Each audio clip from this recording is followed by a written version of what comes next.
Hello दोस्तों, नमस्कार। ब्राइटवे teaching centre के यूट्यूब चैनल पे आप सभी का स्वागत है। आज हम लोग क्लास 12th के हिस्ट्री के विषय को देखने जा रहे हैं, जो आगामी परीक्षा बिहार बोर्ड 2022 में आने की संभावना रखती है। तो इनमें से कुछ महत्वपूर्ण प्रश्नों में से पहला प्रश्न है, फूट डालकर विजय प्राप्त करने का कार्य सर्वप्रथम किस राजा ने किया था? तो फूट डालकर विजय प्राप्त करने का कार्य सर्वप्रथम अजात शत्रु ने किया था। और आपको जहां तक मालूम होगा, अजात शत्रु हर्यंक वंश के एक प्रतापी राजा थे, बहुत ही प्रसिद्ध राजा रहे हैं हर्यंक वंश के।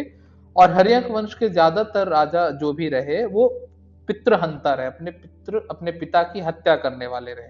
तो अजात शत्रु इसका सही उत्तर होगा। हमारा दूसरा प्रश्न है, सर्वप्रथम हूनों को परास्त करने का श्रेय किस शासक को जाता है? तो इसका सही उत्तर है स्कंदगुप्त। स्कंदगुप्त ने भारत में 455 ईस्वी से 467 ईस्वी तक शासन किया। और आपको जानकर अच्छा लगेगा कि ये कुमारगुप्त प्रथम के पुत्र थे, वही कुमारगुप्त प्रथम जिन्होंने नालंदा महाविहार, जिसे आज हम नालंदा विश्वविद्यालय के नाम से जानते हैं, उसकी स्थापना की थी। उन्हीं के ये पुत्र थे स्कंदगुप्त। स्कंदगुप्त ने हूनों को परास्त किया था।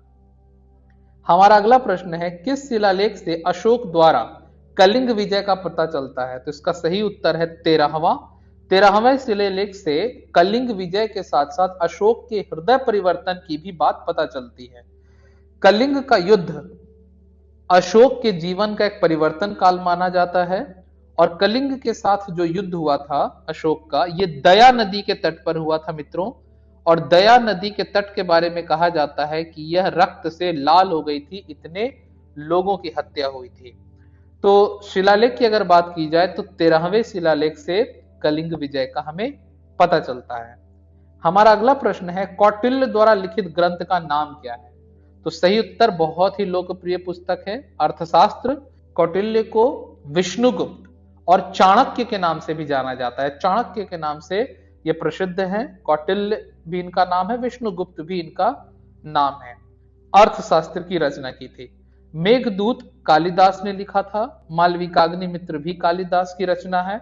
इंडिका को लिखने का काम मेगास्थनीज ने किया था।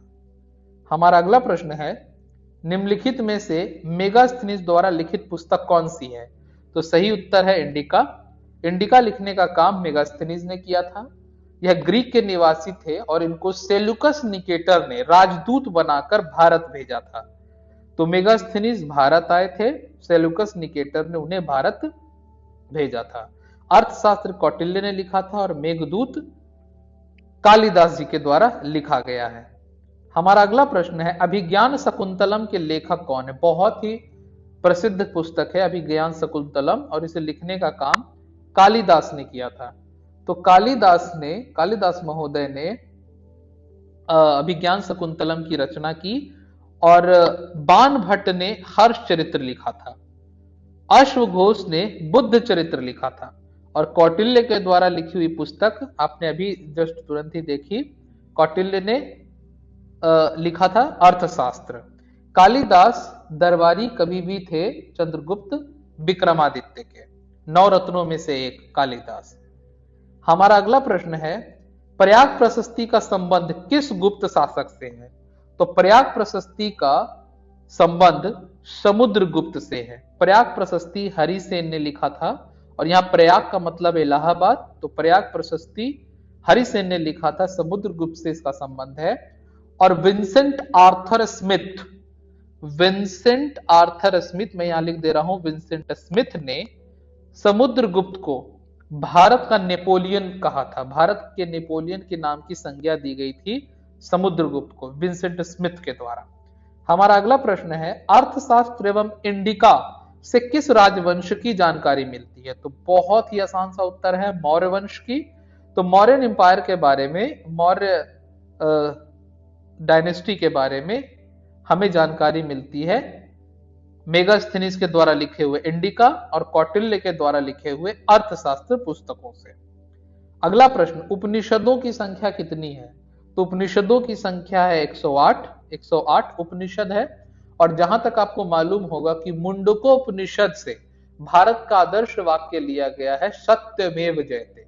सत्य की सदा विजय होती है। आपने सुना होगा सत्यमेव जयते, ये 108 उपनिषदों में से एक मुंडकोपनिषद से लिया गया है। हमारा आज का आखिरी प्रश्न है इस वीडियो का, फाहियान किसके शासन काल में भारत आया था?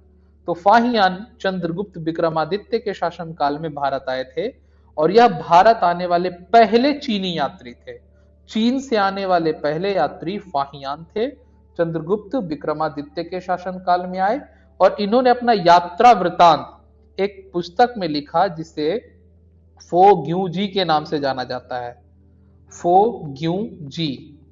तो यात्रा वृतांत फाहियान ने लिखी थी, चंद्रगुप्त विक्रमादित्य के काल में भारत आए थे। तो आज हम लोग यहीं तक अपने प्रश्न उत्तर की इस कड़ी को विराम देते हैं। बहुत जल्द आपके साथ मुलाकात होगी नए विषय के साथ। तब तक मन लगा के पढ़िए, अपना ख्याल रखिएगा। गुड बाय, जय हिंद।